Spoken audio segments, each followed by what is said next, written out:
नमस्कार दोस्तों, Sunil Singh online class में आपका स्वागत है। आज हम लोग स्टार्ट करेंगे मौर्यकालीन प्रशासन का जो शेष वीडियो हम लोग उसके बारे में पढ़ेंगे। तो हमने लास्ट वीडियो में देखा था मौर्य काल का पूरा केंद्र का प्रशासन के में हम लोगों ने पहले देखा था किस तरह से मौर्य काल में राजा के अधिकार उसको हमने देखे। फिर हम लोगों ने युवराज के बारे में पढ़ा। उसके बाद हम लोगों ने मंत्रिड़ा नामक सबसे महत्वपूर्ण संस्था उसको पढ़ा। उसके बाद मंत्रिपरिषद के बारे में पढ़ा। उसके बाद हम लोग देखा था वहीं पर आपका अध्यक्ष और तीर्थ, इन सब के बारे में विस्तृत रूप से पढ़ाई की गई। उसके बाद हम लोगों ने 2-3 प्रशासन और देखे मौर्य काल में, खासकर नगर प्रशासन और सैन्य प्रशासन। आज हम लोग स्टार्ट करेंगे उनका गुप्तचर प्रशासन, न्याय प्रशासन, राजस्व प्रशासन, उसके बाद फिर प्रांत से लेकर ग्राम तक का प्रशासन। तो आज हम लोग वीडियो में पूरे मौर्यकालीन प्रशासन को कंप्लीट करेंगे। तो आइए स्टार्ट करते हैं मौर्य काल का आपका गुप्तचर प्रशासन। देखिए मौर्य काल के गुप्तचर प्रशासन में अगर हम लोग देखें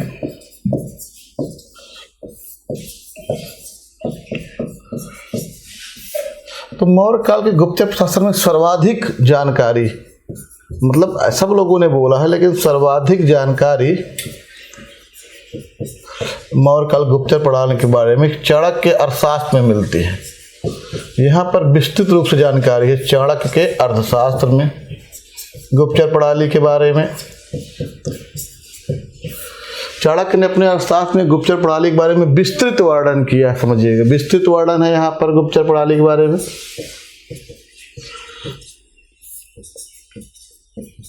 अभी क्या है हम लोग देखेंगे। अगर हम लोग गुप्तचर प्रणाली को देखें यहाँ पर तो देखिए भाई, स्ट्रैबो इतिहासकार हैं। स्ट्रैबो ने गुप्तचरों को इंस्पेक्टर कहा है, आपका इंस्पेक्टर कहा है। उस तरह से मेगास्थनीज ने अपनी किताब इंडिका में इनके लिए ओवरसीयर्स शब्द का यूज हुआ है, ओवरसीपर्स का यूज हुआ है। देखिए मेगास्थनीज ने अशोक के अभिलेख में, अशोक ने अपने अभिलेखों में गुप्तचरों के लिए प्रतिवेदक शब्द का यूज किया है। तो ये सब नाम है, देखिएगा। और अर्थशास्त्र में, चाणक्य के अर्थशास्त्र में गुप्तचर के लिए गूढ़ पुरुष शब्द का उपयोग हुआ है। ये देखिए गूढ़ पुरुष। तो ये सब गुप्तचर के लिए अलग अलग शब्दावलियां हैं। स्ट्रैबो ने इंस्पेक्टर का, मेगास्थनीज ने ओवरसीपर्स का, आपका अशोक के अभिलेख में प्रतिवेदक का, अशोक के अभिलेखों में प्रतिवेदक का, और चाणक्य के अर्थशास्त्र में किसका भाई, गूढ़ पुरुष का। अब देखिए जो गुप्तचर है भाई, तो गुप्तचर का जो प्रमुख है, देखिए गुप्तचर का जो प्रमुख है उसको महामात्य पसर्प, देखिए महामात्य आपका पसर्प ये कहा गया है। तो गुप्तचर के प्रमुख के लिए जो शब्द यूज हुआ, जो गुप्तचर विभाग का हेड है, महामात्य पसर्प। तो पूछ सकता है कि महामात्य पसर्प क्या था, तो गुप्तचरों का प्रमुख था। इसके अलावा देखिए जो गुप्तचर हैं इनको हम लोग देखें तो गुप्तचरों के लिए जो शब्द यूज हुआ है, मैंने देखा वो गूढ़ पुरुष शब्द यूज हुआ है। गूढ़ पुरुष, ये गुप्तचर का शब्द यूज हुआ है, गुप्तचरों के लिए यूज हुआ है। तो गुप्तचर को तो गूढ़ पुरुष कहते थे, लेकिन जो है हम लोग अगर देखें तो गुप्तचरों का जो प्रमुख है उसको महामात्य सर्प कहा गया है। अब हम लोग गुप्तचरों को देखो तो ये गुप्तचर 2 तरह के थे। एक संस्था, देखिए, अब एक संचरा। संस्था का मतलब होता था एक जगह पर रुक कर गुप्तचरी का काम, गुप्तचर का काम। सोचिए, मतलब अगर हम लोग देखें जो संस्था है इनका वेतन ज्यादा था, 1000 पण था, और जो संचरा है इनका वेतन जो था वो 500 पण था, इसका आधा था। संचरा जो थे भ्रमणशील थे, देखिए ये भ्रमणशील गुप्तचर थे। संचरा जो है वो भ्रमणशील गुप्तचर हैं। और वो देखिएगा आप, हम लोग जो देख रहे हैं ये आपका जो है आपका भ्रमणशील है, और वो एक जगह पे स्थायी रह रहे हैं। ये जो गुप्तचर देखिए जो स्थायी रह रहे हैं, विभिन्न वेशों में रह रहे हैं। कभी देखिए किसान बन के रह रहे हैं, व्यापारी बन के रह रहे हैं, तपस्वी बन के रह रहे हैं। मतलब ये कहीं पर भी एक किसान के रूप में रहेंगे, सबको लगे किसान है, गुप्तचरी का भी काम करेंगे।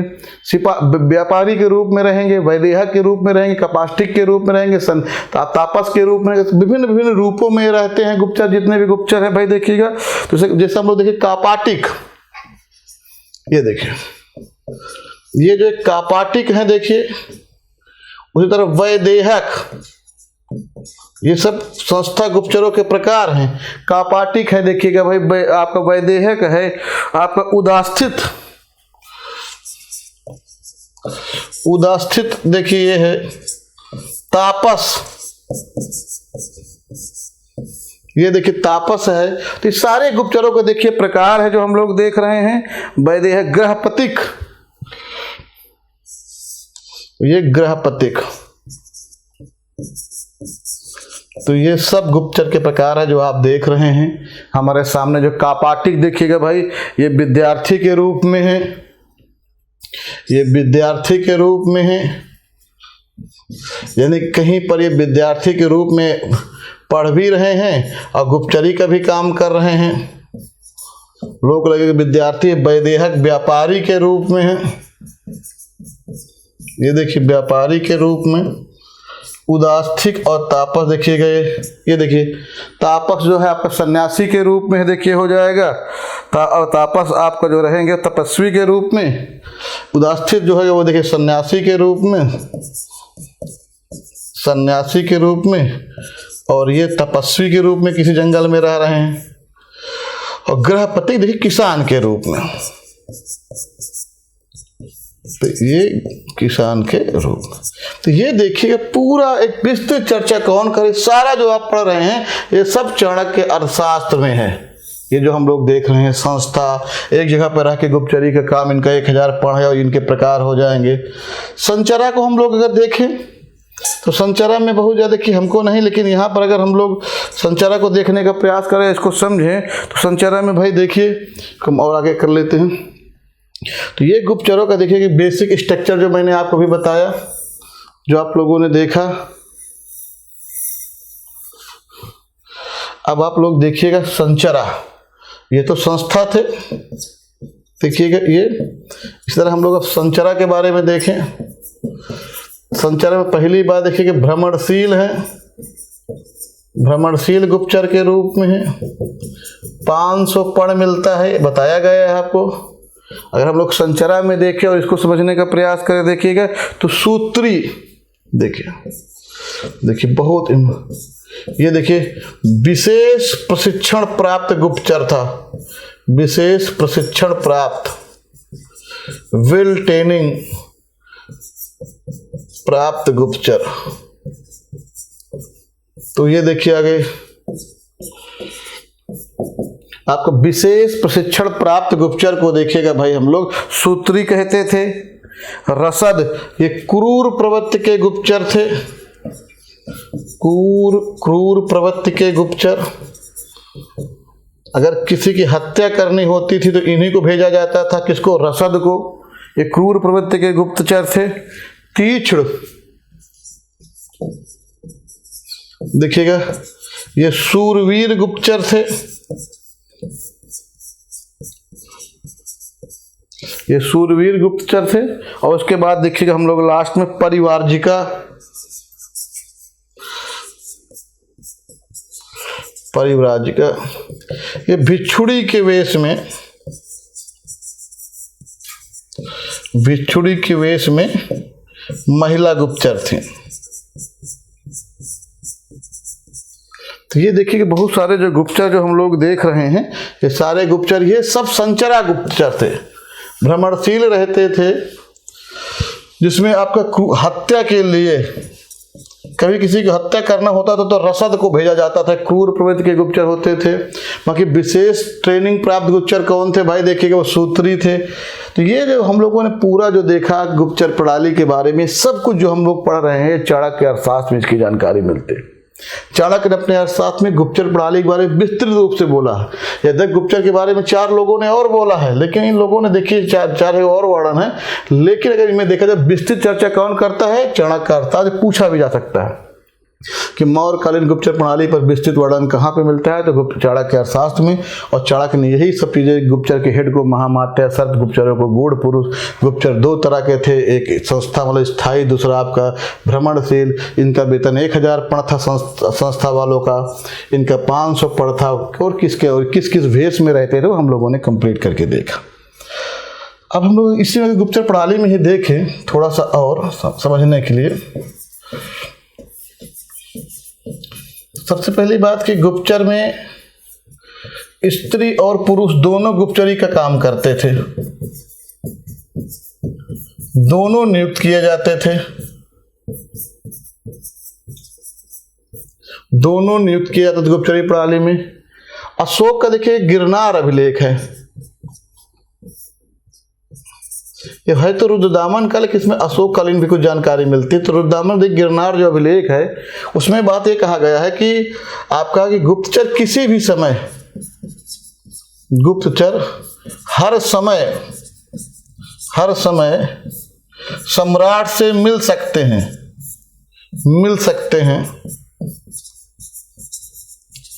वो हर समय सम्राट से मिल सकते हैं, चाहे सम्राट भोजन कर रहा हो, सुनिए, चाहे वो उद्यान में टहल रहा हो, मतलब इसके उदाहरण बता रहा है, चाहे वो शयन कक्ष में हो। मतलब गुप्तचरों की जो पहुंच है वो आपका सम्राट तक हर समय होनी चाहिए, तभी जाकर जो है कि आपका गुप्तचर प्रणाली में जो गुप्तचर हैं वो जो है, जो प्रणाली है वो आपका सफल हो पाएगी। इनके देखिए कार्य क्या थे, आपका आम जनमानस के मत को जानना। आप जो है जितने भी आम जनमानस के मन में क्या चल रहा है इसको जानिए। शत्रु देश में नजर रखना कि शत्रुओं के देश में क्या हो रहा है, वो क्या सोच रहे हैं, उन पे नजर रखना। अपने अधिकारी कर्मचारी पर नियंत्रण रखना, अधिकारी कर्मचारी पर नजर रखना, भ्रष्टाचारी पर नजर रखना,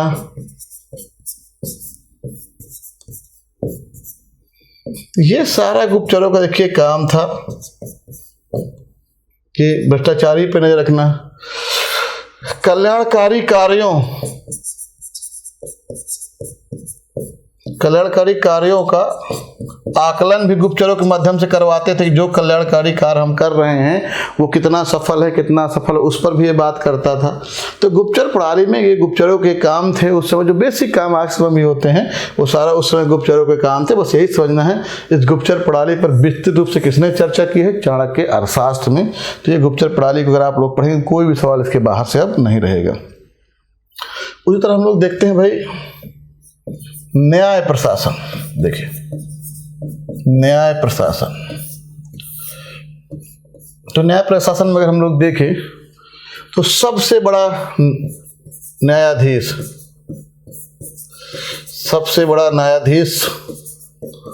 आप खुद जानते हैं सम्राट स्वयं था। सबसे बड़ा जो न्यायालय था वो राजा का न्यायालय था। किसी भी निर्णय के विरुद्ध आप यहाँ पर दरवाजा खटखटा सकते थे। सबसे बड़ा न्यायाधीश है। किंतु अगर हम लोग देखें तो पूरे न्याय को 2 भागों हम लोग बांट सकते हैं। 2 तरह के न्यायालय थे, एक तो व्यवहारिक और दूसरा देखिएगा धर्म स्थायी। जो व्यवहारिक था देखिएगा ये दीवानी न्यायालय है, ये दीवानी न्यायालय है। और जो धर्म स्थायी है देखिएगा ये फौजदारी न्यायालय है। तो दो तरह के देखिए न्यायालय हैं भाई, देखिएगा, एक आपका दीवानी और दूसरा आपका कह रहेगा धर्मस्थी आपका ये, और दूसरा आपका देखिए ये, सॉरी,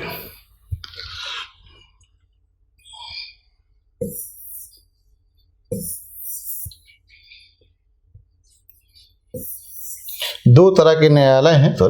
पहला है धर्मस्थी जो कि दीवानी था, और दूसरा है कंटक शोधन। कंटक शोधन ये आपका फौजदारी था। ये देखिए जो दीवानी न्यायालय है, देखिएगा इसका जो हेड है वो कहलाता है व्यवहारिक, यानी कि दीवानी न्यायालय का जो न्यायाधीश है, इसका जो मुख्य न्यायाधीश है, उसके लिए शब्द यूज हुआ है व्यवहारिक। और कंटक शोधन में देखिएगा सारे फौजदारी मुकदमे आते थे, लड़ाई झगड़े वाले मुकदमे आते थे, इसमें जमीन जायदाद वाले मुकदमे आते थे, और इसके हेड को कहा जाता था प्रदेष्टा।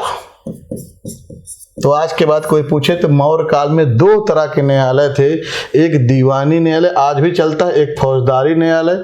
दीवानी न्यायालय में ध्यान रखिएगा जमीन जायदाद इन सब का लिए अगर कोई विवाद होता था तो वो सब मुकदमे यहाँ आते थे। लड़ाई झगड़ा हुआ, मारपीट हुई, ये सब मुकदमे कहाँ, कंटक शोधन फौजदारी न्यायालय में आते थे। इसका हेड प्रतिष्ठा होता था और इसका जो हेड होता था वो व्यवहारिक होता था। यद्यपि सबसे बड़ा आपका कौन था भाई, आपका न्यायाधीश कौन था, आप हमेशा की तरह देखिए बादशाह था।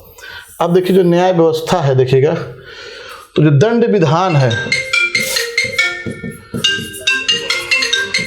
देखिए दंड विधान है वो अत्यंत कठोर था। वो दंड विधान जो था वो अत्यंत कठोर था। देखिए तो ये पूछा जाता दंड विधान अत्यंत कठोर था, ये लाइन ही आती है कि मौर्य काल में दंड विधान कैसा था, अत्यंत कठोर था। इसमें अंग भंग यानी हाथ पैर तोड़ देना, आर्थिक जुर्माना, ये तो था ही। सबसे बड़ी बात है मृत्युदंड का प्रावधान था, मृत्युदंड का प्रावधान। देखिए जो मृत्युदंड का प्रावधान है तो कहा गया था कि अगर आपने बिक्री कर नहीं दिया, सोचिए बिक्री कर ना देने पर भी मृत्युदंड था। सोचिए छोटी छोटी बातों पर अगर आपने पशु हत्या कर दी, ऐसे पशु जो निषिद्ध है, खासकर अशोक के समय में अशोक ने जो है 2 पशुओं को छोड़ के बाद में निषिद्ध कर दिया था। उसने कहा भविष्य में वो भी मैं बंद, हम लोग भले के पढ़ा था, तो पशु हत्या में भी मृत्युदंड है, सोचिए। तो इस तरह से अगर हम लोग देखें तो मौर्यकालीन न्याय प्रशासन को शॉर्ट में पढ़ने के लिए 2 तरह के पूछ सकते हैं। धर्मस्थी क्या था, तो धर्मस्थी एक तरह का दीवानी न्यायालय था और इसका हेड व्यवहारिक था। कंटक शोधन क्या था, फौजदारी न्यायालय था।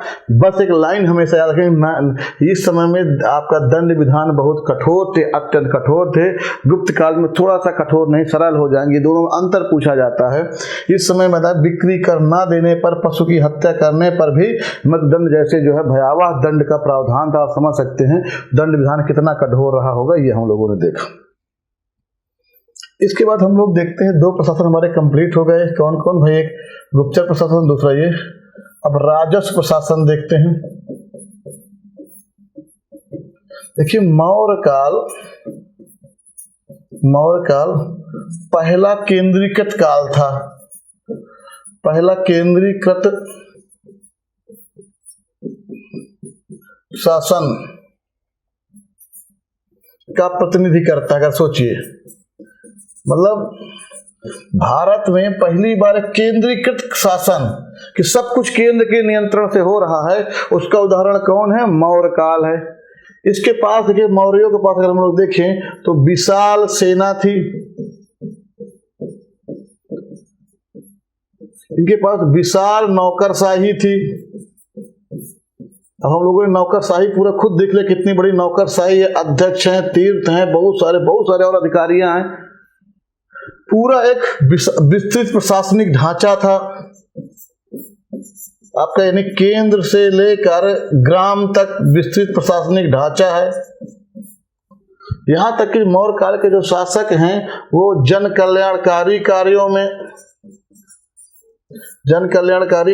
में रुचि ले रहे हैं। अब ये देख सकते हैं तो जन कल्याण कार्यों में रुचि ले रहे हैं। इसीलिए मौर्य काल का जो समय आता है, इस समय जो है पहली बार जो है एक विस्तृत कर ढांचा, क्यों? क्योंकि मैक्सिमम टैक्स चाहिए, ये अगर ये सब करना है तो विस्तृत कर ढांचा, विस्तृत कर ढांचा का विकास पहली बार मौर्य काल में ही होता है। प्रयास किया जाता है कि हर संभावना, जितनी भी संभावनाएं हैं, जिस भी क्षेत्र से टैक्स आ सकता है उसको टैक्स हमको लेना है। क्यों? अगर टैक्स नहीं होगा तो विशाल सेना, विस्तृत नौकरशाही, विस्तृत प्रशासनिक ढांचा और जन कल्याणकारी कार्यों के लिए कहीं न कहीं आर्थिक आवश्यकता थी, और इस सब के लिए जो है आपका जो है एक विशाल कर ढांचा जरूरी था, और मौर्य काल ने उसी तरह किया। क्योंकि 6th सेंचुरी BC के बाद से धीरे धीरे जो है जिस तरह से आर्थिक युग आ रहा था, बुद्ध काल और इन दोनों के आगे चलकर मौर्य काल तक में उसका पूरा बेस बन चुका था। प्रोडक्शन के लिए आपका खेती योग्य भूमि का विस्तार भी हो चुका था, लौह की खोज पहले हो ही चुकी थी। इन सबसे जो है कहीं ना कहीं आपका इसके अलावा व्यापार वाणिज्य भी बढ़ चढ़कर आगे बढ़ रहा था। बुद्ध युग में व्यापारी युग शुरू हो चुका था, आज सिक्के इसके पहले आ ही चुके थे। तो कहीं ना कहीं एक रेवेन्यू के लिए जो माहौल बनना था वो मौर्य काल में बन चुका था। और सबसे बड़ी बात है, उन समस्त संभावनाओं का जो है दोहन भी कौन कर रहा है? आपका मौर्य काल में यहाँ के शासक के द्वारा किया जा रहा है। इसलिए इसको विस्तृत रूप से हम लोग देखेंगे कि प्रशासन के बारे में। तो एक मैंने बेसिक स्ट्रक्चर आपको बता दिया कि मौर्य काल में क्यों जो है एक विस्तृत प्रशासन की नींव पड़ी। क्योंकि अगर हमको विशाल सेना रखनी है, अपने केंद्र के शासन को सफल बनाना है, या हमको जो नौकरशाही पर जो इतना खर्च हो रहा है उसको सही करना है, और जन कल्याणकारी छवि भी रखने हैं, कुएं भी खुदवाने हैं, चिकित्सालय भी बनवाने हैं, मुफ्त औषधालय भी बनवाने हैं, सबको मुफ्त खाना भी देना है, तो उस कंडीशन में कहीं ना कहीं आपको रेवेन्यू का एक निश्चित महत्वपूर्ण स्रोत होना चाहिए। और इसी पर हम लोग अगर देखें तो हम लोग देखते हैं कि चाणक्य के द्वारा, देखिए ये चाणक्य के अर्थशास्त्र में, यद्यप चाणक्य किताब का नाम अर्थशास्त्र है, लेकिन इसमें मेन जानकारी जो प्रशासन की मिलती है और राजनीति की मिलती है। चाणक्य के अर्थशास्त्र में 7 प्रकार के करों का वर्णन है। तो चाणक्य ने जो 7 तरह के कर कहे हैं वर्णन किया गया है। पहले इनको देख लेते हैं, फिर और भी कौन महत्वपूर्ण कर हैं हम लोग उनको देख लेंगे। तो 7 तरह के जो चाणक्य ने कर बताए हैं, पहले उनको देखो। सबसे पहले देखिए हम लोग देखते हैं, जो पहला कर है चाणक्य का, वो राष्ट्र। कर था राष्ट्र, सोचिए राष्ट्र क्या है? कर है। उसी तरह देखिए अभी अगले आगे दुर्ग। दुर्ग क्या रहेगा? कर रहेगा। तो देखिए जो राष्ट्र कर है, देखिएगा यह कर जो है जनपद और गांव से, यानी कि आपका ग्रामीण क्षेत्रों से, ग्रामीण और देहात क्षेत्रों से प्राप्त कर। तो ग्रामीण और देहात क्षेत्रों से जो कर प्राप्त होता था उसे क्या कहा जाता था भाई? तो उसके लिए जो है शब्द यूज हुआ है, राष्ट्र शब्द यूज हुआ है। और उसी तरह देखिए दुर्ग, नगर से प्राप्त कर, नगर से प्राप्त कर को देखिए चाणक्य के द्वारा जो है दुर्ग कहा गया है। दूसरा कर दुर्ग था भाई। तीसरा हम लोग अगर देखें तो वनी कर का नाम था, वनी। तो वनी मतलब जो वनों से प्राप्त कर, जंगलों से जो प्राप्त होता था, जंगलों से यानी वनों से प्राप्त कर। ये सब चाणक्य ने जो अपने अर्थशास्त्र बताए हैं। हम लोग पहले भी वही 4 कर देख रहे हैं, 7 कर देख रहे हैं। चौथा देखिए आप लोग जो है खनी मतलब खनन से प्राप्त कर, खनन से प्राप्त कर जो खनी कहलाता है।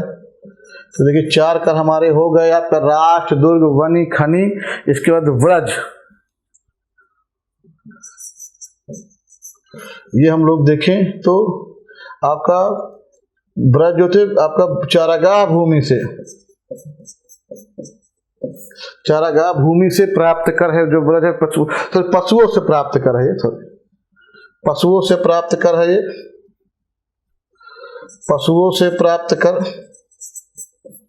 पशुओं से प्राप्त कर क्या कहलाता है भाई? देखिए व्रज कहलाएगा। और छठा देखिए अगर हम लोग देखें तो वो है आपका सेतु। तो सेतु मतलब पुल से, यहां नहीं है, ध्यान रखिएगा, सेतु हाँ, सेतु का संबंध पुल से नहीं है, ये इसलिए एग्जाम में पूछ सकता है। ये सेतु मतलब फल, फूल, सब्जी इनसे प्राप्त कर, सब्जी से प्राप्त कर को सेतु कर कहा गया है। और लास्ट में आपका वणिक पथ, सातवां देखिए, वणिक पथ है एक, ये भी कर था वणिक पथ। ये जो था पथ देखिए, स्थल और जल मार्गों से कर, जल मार्ग से प्राप्त कर। तो चाणक्य ने 7 तरह के करों का अपने अर्थशास्त्र में विस्तृत रूप से वर्णन किया है। राष्ट्र मतलब ग्रामीण और देहात क्षेत्रों से प्राप्त कर, जनपदों से प्राप्त कर, नगर दुर्ग से प्राप्त कर, वनी मतलब वनों से प्राप्त कर, खनि मतलब खनन से, ब्रज मतलब पशुओं से, सेतु मतलब फल फूल सब्जी से, वणिक पथ मतलब जो व्यापारी जो थे वो स्थल जल मार्ग से गुजरते उनको टैक्स देना पड़ता, उनको आपको वणिक कर कहा जाता था। ये 7 तरह के कर है जिसकी चर्चा किसने की है भाई? देखिए, चाणक्य ने अपने अर्थशास्त्र में इनकी विस्तृत चर्चा की है, जो हम लोगों ने देखा। परंतु अगर हम लोग देखें इस समय का मूल, हम लोग और देखें तो मूल जो है देखिए भू राजस्व कर, मेन अगर हम लोग आए इस समय में उस पर देखें तो भू राजस्व कर में आते हैं। और इसके पहले हम लोग देखें भू राजस्व कर के पहले तो भूमि 2 तरह की थी। एक आपका राजकीय भूमि, देखिए राजकीय भूमि,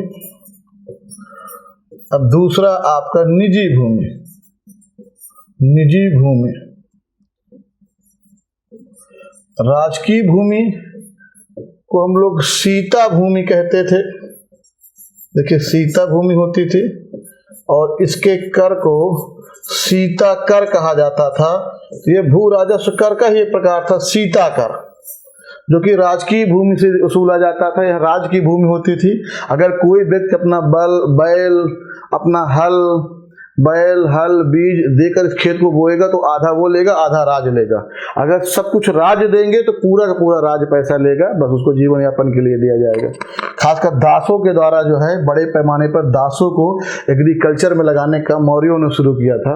और इस तरह से वहां पर दासों के द्वारा सीता भूमि, राजकीय भूमि पर, जो राज की भूमि थी, उस पर खेती कराकर उस पूरे रेवेन्यू को इकट्ठा किया जाता था। निजी भूमि को स्ववीर्योपजीवी भूमि कहा जाता था। देखिएगा, स्ववीर्योपजीवी भूमि, ये देखिएगा, इस भूमि को हम लोग और देखें तो उपवास क्षेत्रक, इसके जो किसान थे देखिएगा, जो इसके वो थे, उनको उपवास क्षेत्रक, ये सब जैसे इनके जो स्वामी थे, इस भूमि के जो स्वामी हैं उनके लिए, यानी किसान है जो इस भूमि के, उसके लिए उपवास क्षेत्रक, ठीक है, उपवास है, क्षेत्रक है, स्वकाम में है, यानी कि यहाँ के जो किसान हैं उनके लिए शब्द यूज हुए हैं, उपवास, क्षेत्रक और स्वकाम। और ये जो इनको जो टैक्स देना पड़ता था, देखिएगा, इसको भाग या शुल्क कहते थे। अभी ये देखिए, तो यही हम लोग पढ़ रहे हैं, भू राजस्व, भाग या शुल्क, जो कि देखा जाए इनके आमदनी का आपका प्राय 1/6 भाग था, यानी कि लगभग 16वां हिस्सा पूछ लिया जाता, 16वां हिस्सा। तो इस तरह से अगर हम लोग देखें तो भू राजस्व 2 तरह की भूमियों पे था। राजकीय भूमि को सीता भूमि कहते थे, वहां पर तो सीता टैक्स लगता था। और यहाँ पर अगर हम लोग देखें, सीता भूमि भी देख लीजिएगा, अगर किसान, कोई भी है किसान है, यहाँ पर अपने बैल, हल, बीज का उपयोग करता था, तो सब कुछ इन्हीं का उपयोग था, तो 50% कर किसान का, मतलब 50% हिस्सा किसान का था। अगर दासों के द्वारा, सेवकों के द्वारा करा लिया तो 100% किसको जाता था भाई? सरकार को जाता था। इसके अलावा निजी भूमि को वीर्योपजीवी भूमि कहते हैं। स्ववीर मैंने अपने दम पर आपका जो भूमि डेवलपमेंट की गई उसी को निजी भूमि या मलकियत भूमि कहते थे। और यहाँ किसानों को उपवास क्षेत्रक व स्वकाम कहते थे। और ये जो टैक्स देते थे उनको सीता करना कहकर भाग या शुल्क कहते थे, जो उनकी आय का 1/6 लगभग 16वां हिस्सा था। कभी कभी 1/4 और 1/6 भी बढ़ा दिया जाता था, लेकिन मुख्यतः 1/6 था। अब इस तरह इसके अलावा जरा देखिएगा रेवेन्यू में ही कुछ महत्वपूर्ण कर जिनकी चर्चा मिलती है और एग्जाम में उनसे डायरेक्ट सवाल पूछ लिया जाता है। कुछ महत्वपूर्ण कर है जिनको हम लोग देखेंगे, जिन पे डायरेक्ट सवाल पूछ लिया जाता है। तो जैसे भाई देखिए पिंड कर, तो संपूर्ण गांव पर, संपूर्ण ग्राम में लगने वाला कर। ये संपूर्ण गांव में एक कर लगता है, उसको पिंड कर कहते थे। ज्यादा बड़ा गांव होगा ज्यादा देना होगा, छोटा गांव होगा कम देना होगा। प्रणय कर, ये सबसे इंपॉर्टेंट कर है। देखिए प्रणय कर, देखिए संकटकालीन कर, देखिए बहुत इंपॉर्टेंट था, एक तरह आपातकाल वाला संकटकालीन कर।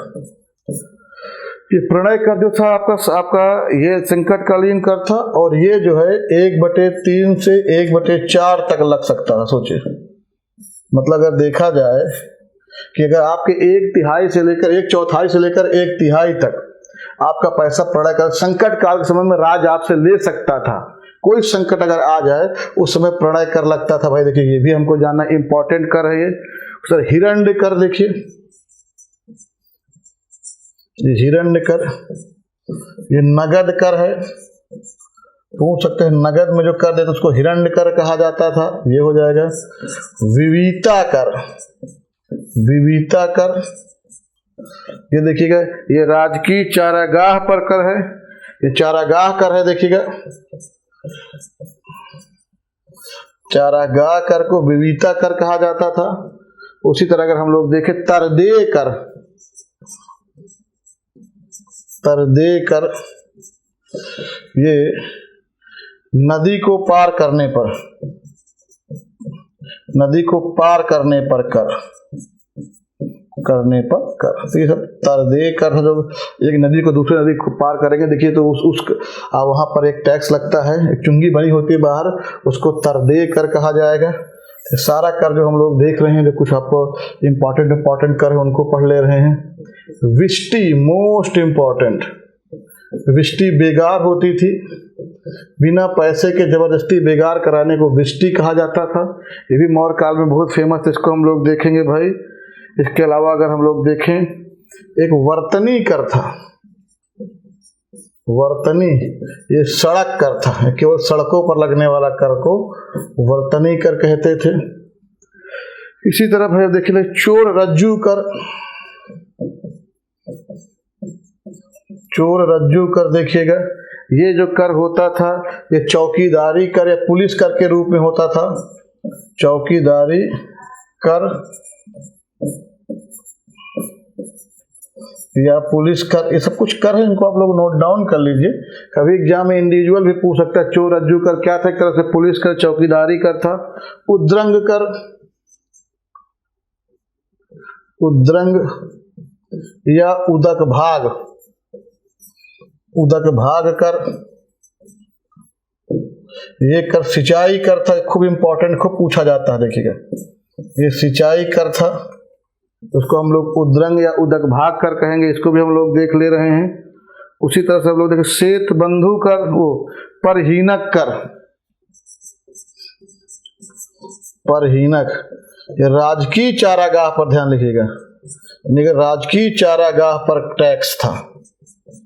चारागाह पर अगर राजकीय चारागाह है और वहां पर अगर आप पशुओं को चराते हैं तो आपको परहीनक टैक्स देना पड़ेगा, परहीनक कर देना पड़ेगा। तो ये सारा जो कर आप देख रहे हो, देखो ये सारे कर जो है महत्वपूर्ण कर हैं जो चाणक्य ने बताए हैं। उनसे अलावा कर हैं जिन पर भी कभी सवाल बने तो कम से कम हमारे सवाल सही हो सकते हैं। उसी तरह देखिएगा भाई आपका उत्संग कर, उत्संग ये एक तरह से जैसे पहले बलि होता था, प्रजा द्वारा सम्राट को दी गई भेंट, सम्राट को दी गई भेंट। बलि जैसे आप लोग देखेंगे ऋग्वैदिक काल में जो है जो भेंट या उपहार जो बलि कर था वो अब इस समय उत्संकर के रूप में था। भाई देखिए उसको उत्संकर के रूप में देखा जा रहा है। उसी तरह अगर हम लोग और देखें जो बलि कर इस समय है वो धार्मिक कर बन चुका है। कभी बलि कर पूछे तो इस समय बलि कर जो था वो धार्मिक कर है, ये आपका हो जाएगा। और आगे हम लोग अगर देख रहे हैं तो कौष्ठेय कर, कौष्ठेय कर ये सरकारी जलाशय, सरकारी जलाशय से प्राप्त कर। अगर सरकारी जलाशय से आप सिंचाई के लिए पानी लेते हैं तो आपको कौष्ठेय कर देना पड़ेगा। एक कर और तो मूसिका कर, देखिए सोचिए मूसिका मतलब प्लेग फैलने पर, प्लेग फैलने पर लिया जाने वाले कर। सोचिए अगर प्लेग फैलता था उसके लिए लिया जाने वाला कर, उस कर का नाम था मूसिका कर। मूसिका कर देखिएगा वो कर था। सेना भक्त कर, सेना भक्त कर ये देखिएगा कोई सेना का किसी अभियान में जा रही है, कोई सेना देखिए कोई सेना यदि अभियान में जा रही है, किसी भी अभियान में जा रही है तो जिस गांव से गुजरेगी, गांव से गुजरेगी उसे सेना भक्त कर देना होगा। ये देखिए मतलब सेनाओं के रहने के लिए रुकने के लिए व्यवस्था करना, वही सेना भक्त कर टाइप की व्यवस्था थी। और इस समय देखिएगा दो कर और थे, एक आयात कर और एक निर्यात कर।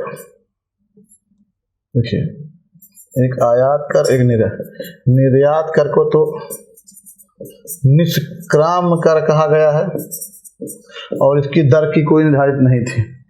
लेकिन आयात कर को प्रवेश कर कहा गया है। प्रवेश कर, जब आयात कर आता था किसी वस्तु के मूल का 1/5 भाग मतलब 20% लगता था। ये देखिएगा आपका आयात कर था मूल का, समझिए बात को इसको। नहीं कोई मूल अगर कोई वस्तु बाहर से आती थी तो जब वो राज्य के अंदर आती थी तो उस पर प्रवेश कर लगता था जो कि उसके कुल मूल का 1/5 भाग होता था। लेकिन जब यही वस्तु बाजार में जाती थी, देखिए बाजार में पहुंचती थी तो यहाँ पर एक द्वार दे कर लगता था। और सुन लीजिए दोनों में अंतर है, द्वार दे कर लगता था। ये प्रवेश कर का 1/5 यानी कि अगर देखा जाए तो 1/5 का 1/5 यानी कि 1/25 भाग यानी कि आपका चौथा हिस्सा, आपका 4 हिस्सा 4% अगर हम लोग परसेंटेज में देखें तो इस तरह से प्रवेश कर और द्वार दे कर में अंतर समझिए। जब कोई वस्तु राज्य की सीमा के अंदर आ गई तो प्रवेश कर, ये राज्य की सीमा थी, अंदर आ रही प्रवेश कर लगा, और ये मार्केट है, बाजार है, जब यहाँ बिकेगी तो द्वार दे कर लगेगा। ये इस वस्तु के आपका जो है टैक्स यानी प्रवेश कर का 1/5 था, ध्यान रखिएगा, वस्तु के मूल का नहीं। और यहाँ पर वस्तु के मूल का 1/5। तो ये जो सारा स्ट्रक्चर हम लोगों ने पढ़ा वो रेवेन्यू पढ़ा, कोई भी सवाल अब इसके बाहर नहीं रहेगा। अभी तक बहुत आसान सवाल पूछे जाते हैं कि पढ़ा कर क्या था, एक संकटकालीन कर। हमने कम से कम 10, 15, 20 तरह के कर पढ़ लिए हैं। सारा का सारा सवाल स्ट्रक्चर इसी के अंदर रहेगा। तो इस तरह से केंद्र का सारा प्रशासन कंप्लीट होता है। अब हम लोग देखें प्रांत के बाद इकाई है मंडल। मंडल के बाद हम लोगों ने देखा था स्थानीय द्रोणमुख, देखिए खारोटिक, फिर संग्रहण और ग्राम।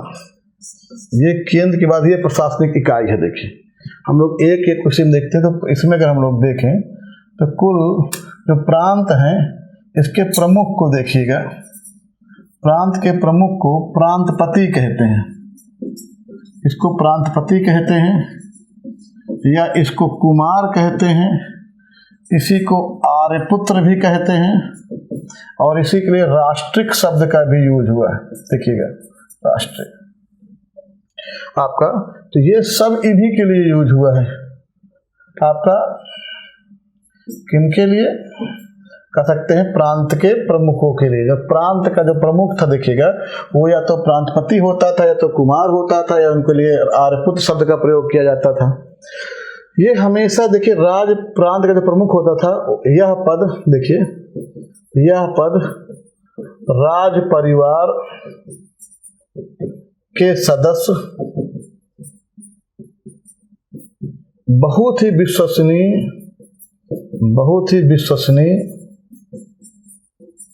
योग्य व्यक्ति को दिया जाता था।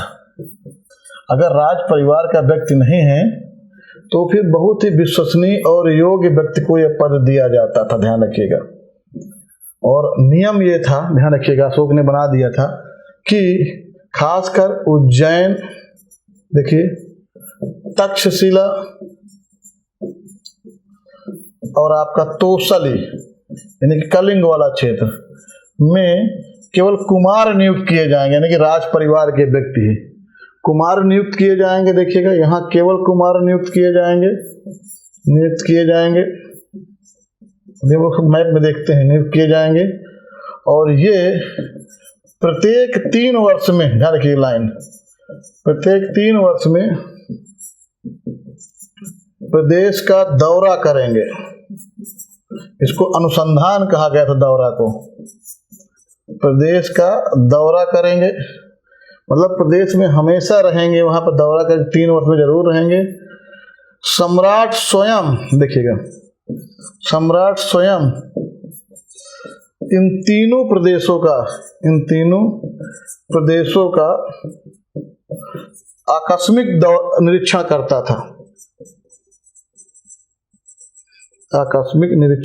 था, बाद में तो उज्जैन तोसली में जब 2 बार विद्रोह हुआ आपका अशोक के समय में, तो दोनों के बाद इनको हटाकर 1-1 साल में भेज जाने लगा कि यहाँ पे तो कम से कम 1-1 साल में दौरा करिए आप लोग। आपका आकस्मिक निरीक्षण करता था सुल्तान, वो आपका सम्राट निरीक्षण करता था। ये जो कि प्रांत है देखिए, इस प्रांत को चक्र भी कहा जाता था, प्रांत को चक्र भी कहते थे। अब अगर हम लोग देखें मैप में,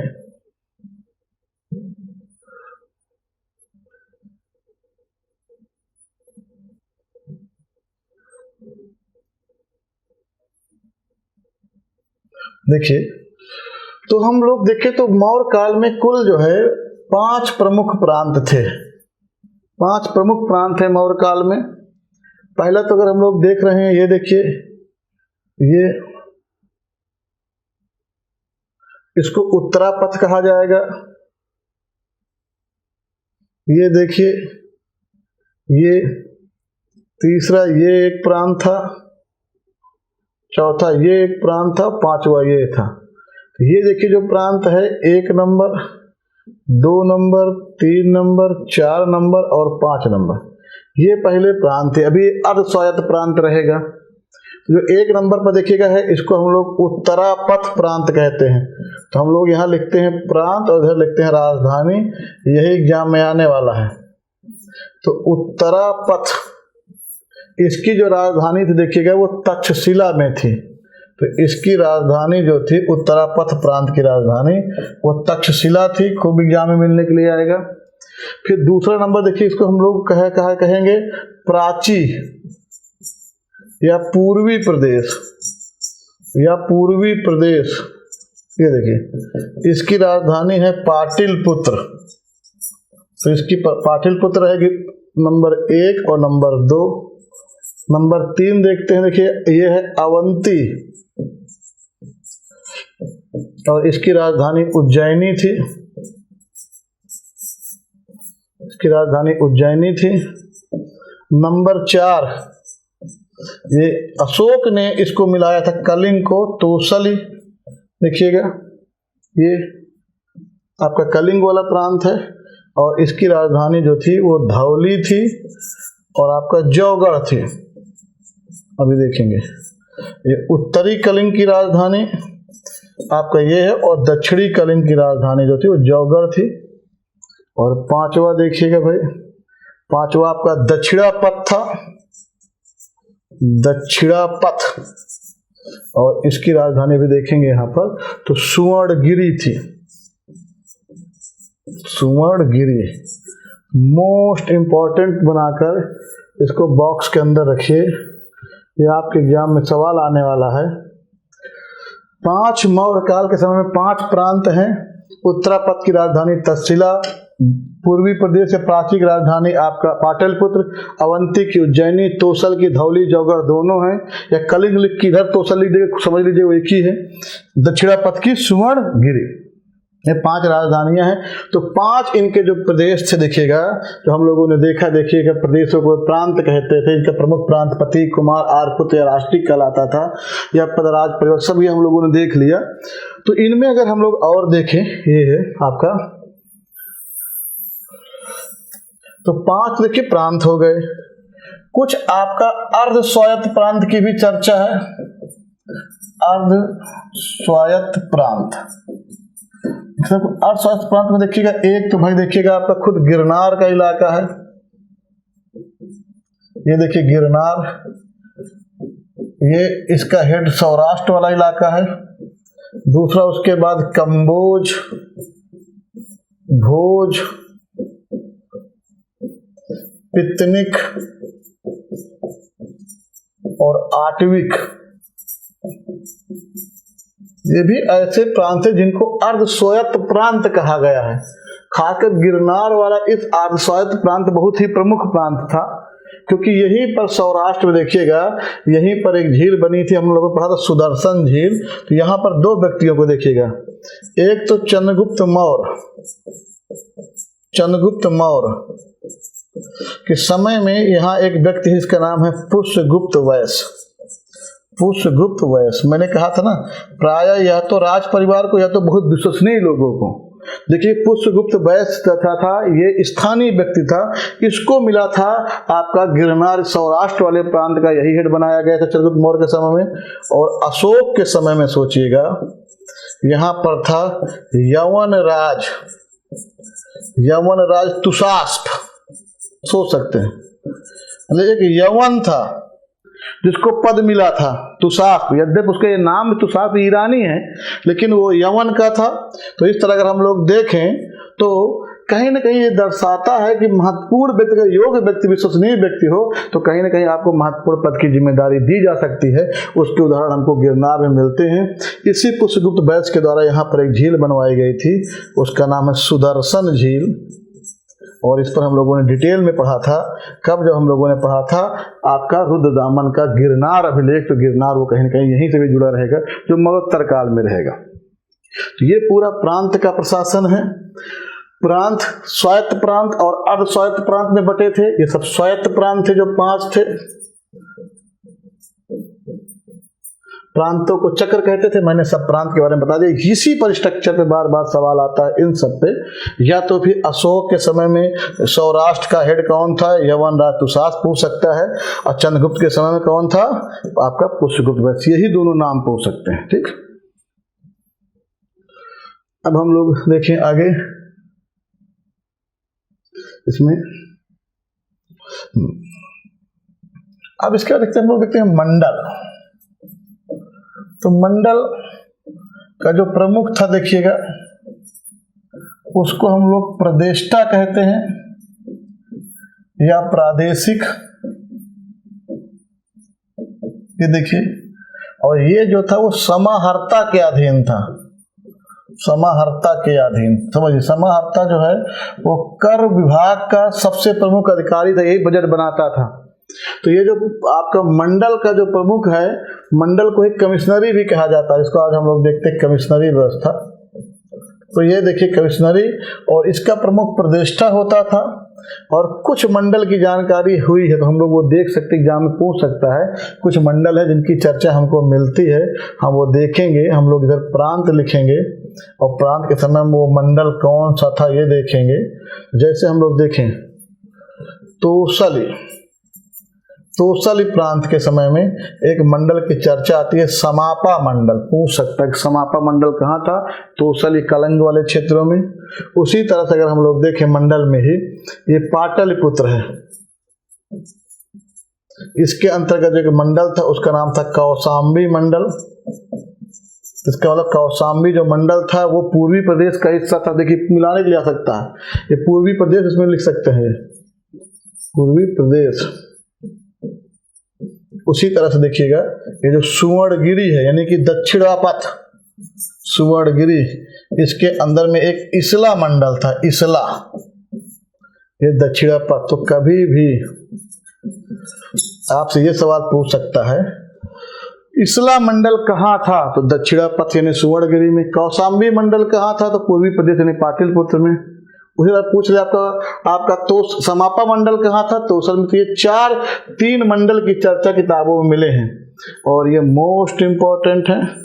इन मंडल का हेड है वो प्रतिष्ठा है, वो समाहर्ता के अधीन है, बाकी कोई जानकारी नहीं मिलती। इन सब के बाद हम लोग और आते देखते हैं स्थानीय द्रोणमुख संग्रहण, आपका खारोटिक। इनके बारे में एक लाइन भी नहीं जानकारी। ये 800 गांवों का समूह है, ये 400 गांव है और ये 200 गांव है, बस ग्राम का समूह। इसके अलावा इनके बारे में कोई जानकारी नहीं है। अगला एक मिलता है संग्रहण, ये 10 गांवों का समूह है, 10 गांवों का समूह है और यहाँ पर 2 आधिकारिक चर्चा मिलती है, एक है गोप और दूसरा है स्थानिक। जो गोप है ये लेखपाल के रूप में है, यही जनगणना भी करता है, ये जनगणना का भी काम कर रहा है गोप।